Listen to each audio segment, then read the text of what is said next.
What is going on, my friends? Today I wanted to make a second quick video talking about longevity within our lifting, the concept of lifting wear and tear or lifting mileage, and how I feel it is sometimes being misconstrued as an educational topic. So if we assume, okay, well, mileage or wear and tear of lifting, the innate implication is that when we do an exercise, it does some damage to us. It does some damage to our muscles. It does some damage to our connective tissue. And it does some damage to our bones, right? This is absolutely true. And the idea is that that quote unquote damage profile is unique to the exercise. So it's going to damage one thing more than the other, yada, yada, yada.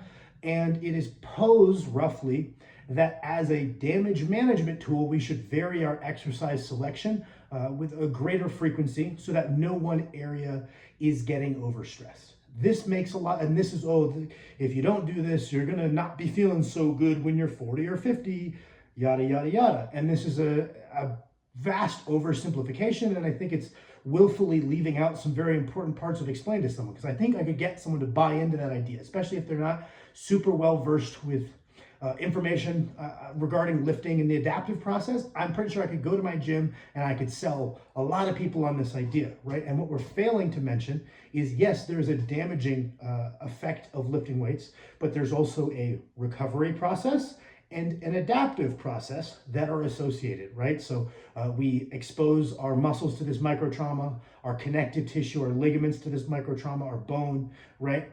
And not only do we heal back up to baseline, but we see a supercompensation effect in bone density, in ligament density, in tendon density, in muscular contractile property, muscular strength, right? So we see these corresponding adaptations. So the whole idea that we need to vary it because we have these micro traumas. No, the micro traumas, as long as we're doing a well-selected load, this should be a non-issue. So where does overuse come from? It's kind of in the term, right? Overuse is indicative of doing too much for too long, i.e. it's more of a workload management issue than it is an issue with repetitive tasks. Simply doing a repetitive task within the constraints of good load management is not inherently injurious. It's not deleterious to your health. Otherwise, anybody who's ever participated in a highly repetitive sport would be just disintegrated, right? Golfers only swing one way. They don't even it out, right? And we don't see these drastic negative impacts to their anatomy, right? Throwers only throw with one hand, right? We don't see that right arm just falling apart within the parameters of good load selection.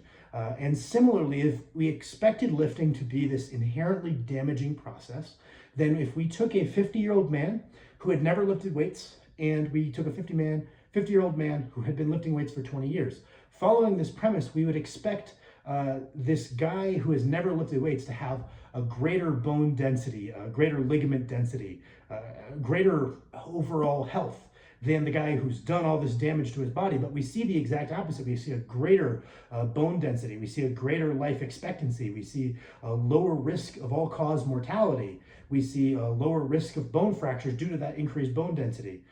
Tendons, ligaments, right? They all have these associated adaptive processes. So if we kind of held true to this model of, okay, well, we need to vary things, or by the time you're 50, you're going to be feeling it, that doesn't entirely make sense, because it's willfully leaving out a whole other half of the body's response to lifting weights. So I guess when it comes to wear and tear, that has more to do with your load management than it does a task being repetitive. You could get a wear and tear overuse injury if I did 100 sets of 100 different variations of squats, right? It's not the fact that, well, I only did one of each kind. What's the problem? It's a total workload management issue, more so than it is the specific profile of any one lift. Now, this has all been pretty by the books. That being said, some of you might find, oh man, if I do even like a reasonable amount, no amount of load management makes it so that deadlifts don't bang up my lower back or squats don't bang up my knees. Well, if you can't load manage away the issue and you find that this motion is inherently causing harm to you, I would highly recommend you do one of two things. If you really can't figure it out and you're not competing, maybe just swap it out to a similar motion that you don't feel is inherently banging you up, or alter your technique. A perfect example of this is the reason I bench with a close grip. When I was benching with a wider grip long ago, I found that no matter what good habits I had as far as my load selection, I would accumulate small shoulder injuries at a little greater frequency than I thought was acceptable. And I found that if I took my grip closer, while I was slightly weaker, I was able to accumulate as much volume as I needed to without feeling like I had this elevated risk of wear and tear on my rotator cuff. And that's why I bench like that, is because it is sustainable and I can just lean into proper load management to avoid these overuse injuries, rather than having to say, oh, well, the way I deadlift is very bad for me, so I'm going to do one deadlift and then I'm going to do a million isolation exercises. Maybe alter the way you deadlift might be a solution, but this is in response to someone asked my comments. This would just be my take. Thank you for watching.